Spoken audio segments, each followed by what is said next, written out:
आणि आता छत्रपती संभाजीनगरमधनं एक मोठी राजकीय घडामोड समोर येतेय।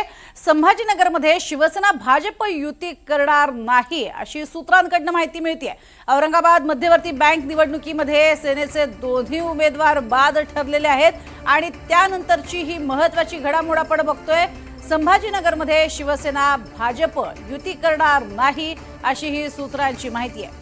अर्थातच ही जिल्हा बँकेची जी निवडणूक आहे ती सुद्धा आता प्रतिष्ठेची ठरलेली आहे। अधिक माहिती घेऊयात। मोहसिन शेख आमचे प्रतिनिधी आपल्या सोबत आहेत। मोहसिन, एकीकडे दोघांचे अर्ज बाद ठरतायत शिवसेनेच्याच उमेदवारांचे आणि दुसरीकडे शिवसेना भाजप युती करणार नाही, काय अधिक माहिती? नक्कीच आता हे भाजप शिवसेना वाद आपल्याला मी सकाळीच जेव्हा सांगितलं होतं की हे भाजप शिवसेना युती होईल का यावर बरेच प्रश्नचिन्ह निर्माण झाले होते आणि आता ज्या पद्धतीने एक कन्नडच्या शिवसेना आमदार रंजना जाधव आणि दुसरीकडे अब्दुल सत्तार यांचे पुत्र यांचा जो अर्ज बँकेच्या निवडणुकीत बाद झाला यामागे भाजपचाच हात असल्याचा दावा शिवसेनेच्या काही नेत्यांनी आपल्याकडे बोलताना केलेली आहे आणि या नेत्यांनी अशी देखील माहिती दिलेली आहे की यापुढे आता शिवसेना भाजप सोबत संभाजीनगरमध्ये युती करणार नाही।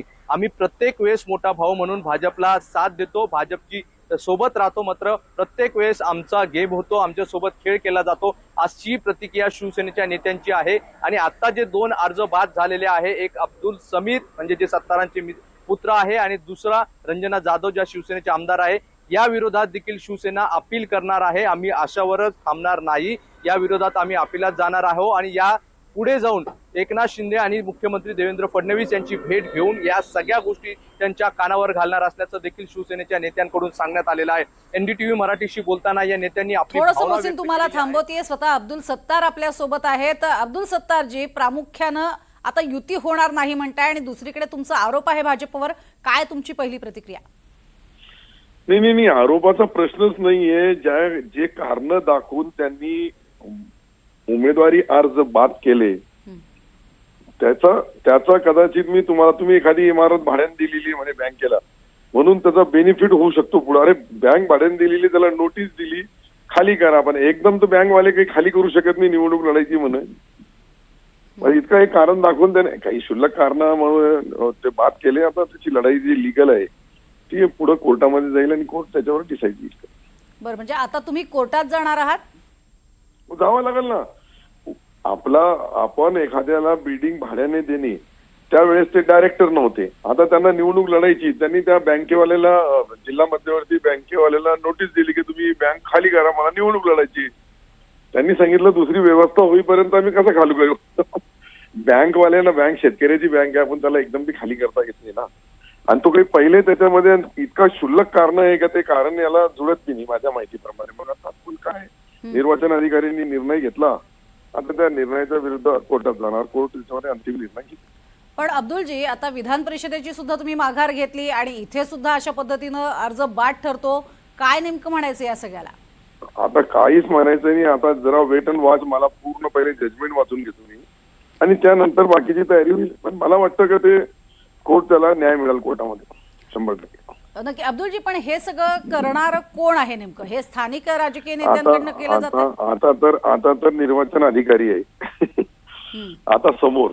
आता पुढे अजून कोण आहे काय ते मी बोलणं उचित होणार नाही, पण तुम्ही पूर्ण माहिती घेईल आणि त्यावेळेस बोलाल।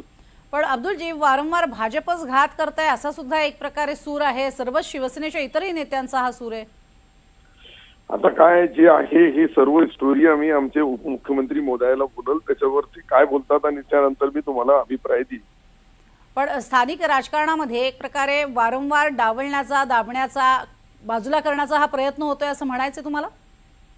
स्थानिक राजकारणामध्ये हे सर्व घडू लागलं। जे डीडीआरनी जे जजमेंट दिला त्या जजमेंटमध्ये ज्या पद्धतीने जे त्यांनी सांगितलं का हे तुम्ही बँकेला भाड्याने दिलेलं आहे।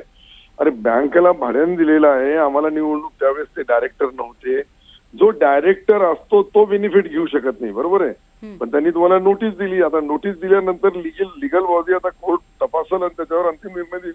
काय मला असं वाटत नाही का त्याच्यामध्ये शेवटी न्याय मागण्याची अजून 2 स्टेप बाकी आहे, त्या 2 स्टेप मध्ये न्याय मिळेल अशी मला अपेक्षा आहे। नक्कीच धन्यवाद आमच्याशी बोललात त्यासाठी. तर अब्दुल सत्तार यांचं असं म्हणणं आहे की आता आम्हाला न्यायालयात जावं लागेल आणि या सगळ्यामध्ये नेमकं कोण आहे याच्या पाठीशी किंवा अशा पद्धतीनं कोण कृत्य करतंय हे देखील आम्ही पाहू आणि उपमुख्यमंत्र्यांपर्यंत आम्ही या सगळ्या बाबी पोहोचवू असंही त्यांनी म्हटलेलं आहे. अधिक माहिती मोहसिन शेख आमचे प्रतिनिधी आपल्या सोबत आहेत, ते देत आहेत. मोहसिन, आता कोर्टात जाण्याचा एक शेवटचा त्यांनी निर्वाणीचाच इशारा दिलेला पाहायला मिळतोय. 2 स्टेप अजून बाकीत असं त्यांचं म्हणणं आहे. नेमके या संपूर्ण प्रकरणात अब्दुल सत्तार यांना अजूनही विश्वास आहे की आपला अर्ज बाद जो झालेला आहे तो पुन्हा एकदा वैध ठरू शकतो?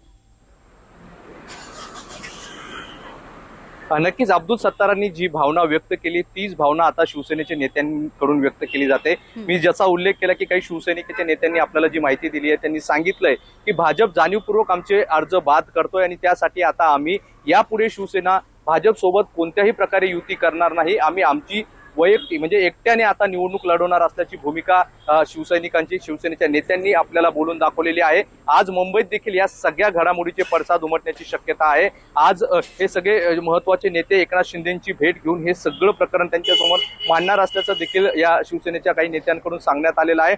आणि जी माहिती मिळते त्यानुसार भाजपच्या काही स्थानिक मोठ्या नेत्यांनी हा सगळा हस्तक्षेप करून त्यांच्या दबावपोटीच हा अर्ज बाद झाल्याचा आरोप देखील शिवसैनिक नेत्यांनी केलेला आहे. त्यामुळे आता संभाजीनगरचं शिवसेना विरुद्ध भाजप हा वाद जो काही थोडाफार शमला होता तो पुन्हा आता उकळून येण्याची शक्यता आहे आणि यावर आता काय काय प्रतिक्रिया येतात हे देखील पाहणं तेवढंच महत्त्वाचं असणार आहे. नक्कीच. आणि सत्तार यांनी म्हटल्याप्रमाणे नेमकी कोणाची नावं आहेत ती सुद्धा आम्ही पोहोचवू, ते पोहोचवण्याचं काम आम्ही करू असं म्हटलेलं आहे. तुर्तास धन्यवाद या संपूर्ण माहितीसाठी मोहसिन.